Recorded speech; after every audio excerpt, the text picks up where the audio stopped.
महाकाल के यूट्यूब पर आज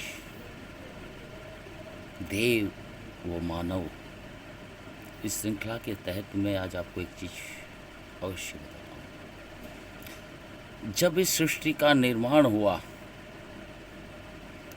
तब समय आया मानव जाति को बनाने का।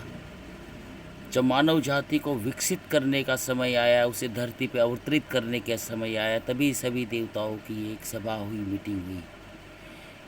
और उस मीटिंग के अंदर सभी देवी देवताओं ने ये कहा कि मानव इतना बढ़कर आगे आएगा, इस तरीके से अपने विचार रखेगा, इस तरीके से अपनी डिमांड रखेगा, अपनी मांगे रखेगा, तो हम सब जाएंगे कहाँ? वो तो हम सबको ढूंढ लेंगे।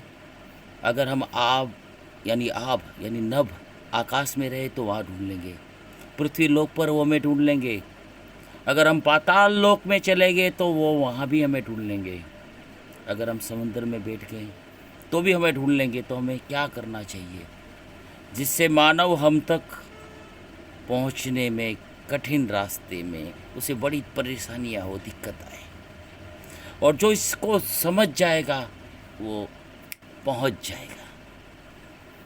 बड़ी तर्क वाली बातें हैं, गौर से जानते हो। तब सभी देवताओं ने जब विचार विमर्श करा तो क्या निर्णय लिया कि हम एक ऐसा कार्य करते जिससे मानव हमें दर दर भटक के ढूंढेगा और हम तक कुछ बिरले ही पहुंच पाएंगे। उनके कर्म, उनकी सच्चाई, उनकी भावना, उनका विश्वास, उनका व्यवहार, उनका आचार, उनके विचार, ये ऐसे ही मनुष्य हम तक पहुंच पाएंगे, बाकी नहीं पहुंच पाएंगे, फिर वो भटकते रहेंगे।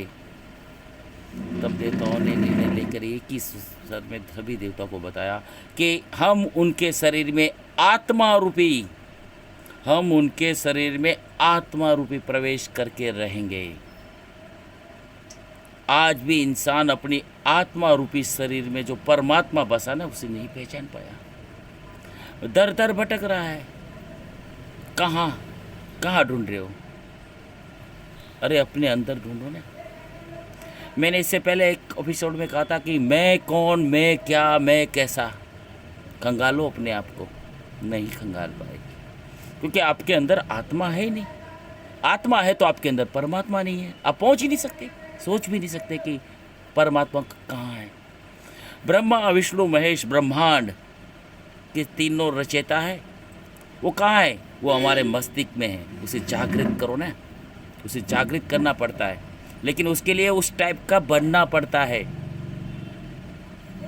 किसी के प्रति द्वेष रख के, किसी को धोखा दे के, किसी से बेईमानी करके हम परमात्मा को पालेंगे? नहीं, कदापि नहीं। और कि किंतु परंतु के चक्कर से ही निकलना पड़ता है, तभी ये कुंडलियाँ जागृत होती है। इसलिए अपने अंदर जो आत्मा बैठी ना, परम आत्मा, उससे सवाल करिए कुछ करने से पूर्व। उस पर हाथ रखिए, क्या मैं ये गलत कर रहा हूँ, सही? यकीन मानिएगा आपको सही रास्ता, न्यायोचित रास्ता, जैसे कि ना न्याय के लिए उचित होता है, न्यायोचित, वो रास्ता मिलेगा। आप करिए तो सही। परम आत्मा को खंगालिए, उसे बाहर निकालिए, उसे हाथ में लीजिए और उसके सामने रख के बोलिए कि क्या मैं सही? मैंने कहा था मन मंदिर। हम मंदिर में जाते हैं पर अपने मन के मंदिर को खोलते नहीं हैं। यही तत्व है, यही तर्क है, यही तथ्य है, यही सत्य है, यही सत्य रहेगा। मैंने कहा ना, चरण पकड़ने होंगे महाकाल के और शरण में आना होगा। जिस दिन महाकाल ने तुम्हें छोड़ दिया, यानी जिसको भी छोड़ दिया, वो काल की शरण में जाता है। इसलिए रहो महाकाल की शरण में, जीवन अच्छा जिएंगे, अच्छा बनेंगे। हम मानव जात है, मनुष्य है, और मनुष्य बनकर ही मरे और मनुष्य बनकर ही हम जिए, तभी तो हमारा जीवन सफल है।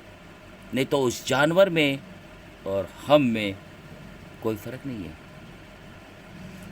महाकाल आपको सद्बुद्धि, सद्भावना मुझे भी दे,